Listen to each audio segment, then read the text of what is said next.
መዝሙር 2 አሕዛብ ለምን ያጉረመርማሉ? ወገኖችስ ለምን ከንቱን ይናገራሉ? የምድር ነገሥታት ተነሱ፣ አለቆችም በእግዚአብሔርና በመሲሑ ላይ እንዲህ ሲሉ ተማከሩ። ማሰሪያቸውን እንበጥስ፣ ገመዳቸውንም ከእኛ እንጣል። በሰማይ የሚኖር እርሱ ይስቃል፣ ጌታም ይሳለቅባቸዋል።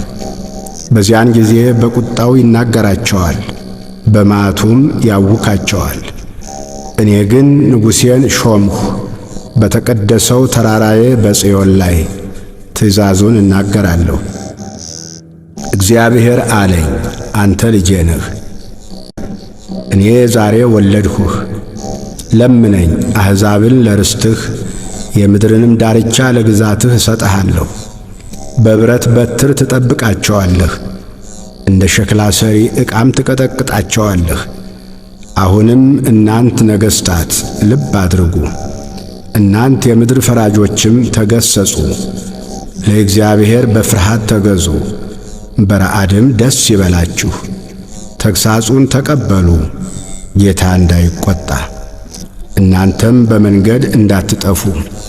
ቁጣው ፈጥና ትነዳለችና በእርሱ የታመኑ ሁሉ የተመሰገኑ ናቸው።